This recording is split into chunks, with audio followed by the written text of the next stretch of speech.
Hello guys, வணக்கம் and welcome back to the film up YouTube channel. நேற்றுக்கு சென்னை சேப்பக்கத்தில் சிஎஸ்கேக்கும் எஸ்ஆர்ஹெச்சுக்கும் ஒரு செம்மையான மேட்ச் நடந்தது. சும்மா சொன்னேன், ரொம்பவே கடுப்பான மேட்ச் ஒன்று நடந்தது. இந்த மேட்சை பார்த்ததுக்கப்புறம் நிறைய கிரிக்கெட் ஃபேன்ஸ், சிஎஸ்கே ஃபேன்ஸ் பார்த்தீங்கன்னா ஒரு மிகப்பெரிய மன உளைச்சலுக்கு போயிருப்பீங்க. ஏன்னா அப்படி ஒரு கன்றாவியான மேட்ச் தான் நேற்றுக்கு நம்ம எல்லாருமே பார்த்தோம். இந்த துக்கமான மேட்ச்சில் நமக்கு கிடைச்ச ஒரு சந்தோஷமான விஷயம் என்னன்னு பார்த்தீங்கன்னா, நம்ம ஏகே கிரிக்கெட் பார்க்க இந்த கிரவுண்டுக்கு வந்தது தான். அது மட்டும் இல்லாமல் தன்னோட ஃபேமிலியோட நம்ம ஏகே வந்திருந்தாரு. ஷாலினி மேம் அப்புறம் அவங்களோட பொண்ணோட சேர்த்து தன்னோட வெட்டிங் அனிவர்சரி செலிப்ரேட் பண்ற விதமா சிஎஸ்கே மேட்சை பார்க்க வந்திருக்காங்க நம்ம ஏகே அண்ட் ஷாலினி. ஸ்டார் ஸ்போர்ட்ஸோட தமிழ் கமெண்ட் எல்லாரும் பார்த்திருப்பீங்க.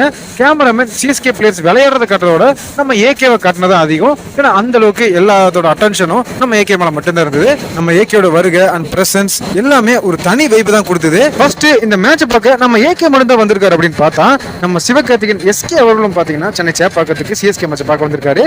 இவங்க ரெண்டு பேரோட பிரசன்ஸுமே கவலையில் இருந்த சென்னை ஆடியன்ஸை ரொம்ப உற்சாகப்படுத்துச்சு அப்படின்னு தான் சொல்லணும். அது மட்டும் இல்லாம ஃபர்ஸ்ட் ரெண்டு பேரும் தனித்தனியாக தான் உட்காந்துட்டு இருந்தாங்க. அதுக்கப்புறம் கொஞ்ச நேரம் கழிச்சு பார்த்தீங்கன்னா நம்ம எஸ்கேவும் ஏகேவும் ஒன்னா உட்காந்து ஜாலியாக சிரிச்சு பேசிட்டு இருந்தாங்க. அதுக்கப்புறம் மேட்ச் முடிஞ்சதுக்கு அப்புறம் நம்ம சிவகார்த்திகேயன் அவர் ஸ்டேடியம் விட்டு வெளியே வந்திருக்காரு. அப்போ அங்க இருந்த ஒரு சில ஏகே ஃபேன்ஸ் எல்லாம் ஒரு கொஸ்டின் ஒன்று கேட்டிருக்காங்க. என்ன சொல்லி இங்க ஏகேவை சிரிக்க வச்சிங்க அப்படின்ற மாதிரி அவங்க கேட்டதுக்கு, அதுக்கு நம்ம எஸ்கே நான் அம்பையரா போனா கண்டிப்பா சிஎஸ்கே ஜெயிக்கும் சார் அப்படின்னு ஒரு ஃபன்னா ஒரு விஷயம் சொல்லியிருக்காரு. அதுக்கு தான் நம்ம ஏகே விழுந்து விழுந்து சிரிச்சதாகவும் சிவகார்த்திகேயன் அவர் ஏகே ஃபேன்ஸ் கிட்ட ஷேர் பண்ணியிருக்காரு.